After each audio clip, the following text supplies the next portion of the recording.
ఏపీలో వైసీపీ స్థానిక శంఖారావం పూరించింది. అందరి అంచనాలని తలకిందులు చేస్తూ అధినేత జగన్ పోటీ చేయాల్సిందేనని నేతలకు క్యాడర్కు హుకుం జారీ చేశారు.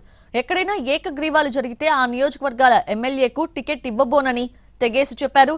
గెలిచినా ఓడినా అన్ని నియోజకవర్గాల్లో పోటీ చేయాల్సిందేనని, అందుకు ఎమ్మెల్యేలు నియోజకవర్గ ఇన్ఛార్జీలు బాధ్యత వహించాలని ఆదేశించారు.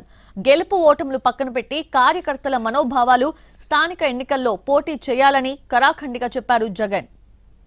నియోజకవర్గాలలో ఎక్కడైనా కూడా ఏకగ్రీవంగా ఎక్కడైనా ఎన్నిక జరిగితే మాత్రం నన్ను అడగాల్సిన పనిలా క్యాండిడేట్ ఆ తర్వాత ఎన్నికల్లో పోటీ చేయడానికి మీరే గుర్తుపెట్టుకోండి. ఎక్కడైనా పోటీ జరగకోకుండా ఏకగ్రీవంగా ఇడిచిపెట్టినారంటే మాత్రం ఆ తర్వాత క్యాండిడేట్ ఎమ్మెల్యే ఎలక్షన్లో క్యాండిడేట్ కాడు అనేది గుర్తుపెట్టుకోండి. అంత ప్రస్ఫుటంగా అంత క్రిస్టల్ క్లియర్గా చెప్తా ఉన్నా. ప్రతి చోట పోటీ జరగాల.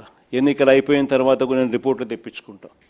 మీ ఎమ్మెల్యే క్యాండిడేట్ ప్రతి చోట పోటీకి నిలబెట్టాడా, క్యాండిడేట్ నిలబెట్టలేదా అనేది పోటీ రిపోర్ట్లు తెప్పించుకుంటాం.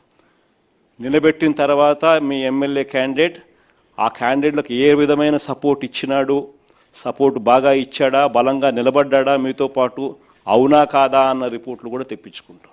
క్యాండిడేట్ అనేవాడు కూడా క్రిటికల్ అవుతాడు.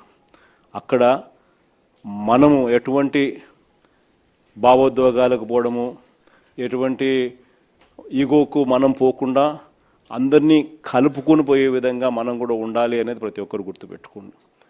ఎందుకనంటే 9 ఓట్లతో ఓడిపోయిన కేసులు ఉన్నాయి, 9 ఓట్లతో గెలిచిన కేసులు కూడా చాలా ఉన్నాయి. గెలుపు ఓటమిల మధ్య తేడా అన్నది ఎంత ఇంపార్టెంట్ అన్నది ప్రతి ఒక్కరు గుర్తుపెట్టుకోవాలి. అల్టిమేట్గా జో జీతా ఓ సికిందర్. గెలిచినోడు ఎన్నోట్లతోన్నా గెలిచి అది వేరే విషయం, గెలిచినోడు సికిందర్. ఎవడైనా కూడా ఏ పోలీస్ అధికారైనా కూడా పదవి దుర్వినియోగం చేస్తే మాత్రం ఖచ్చితంగా గుర్తుపెట్టుకుంటాం. డిజిటల్ బుక్లోకి వాళ్ళ పేర్లు ఎక్కిచ్చేసేయండి.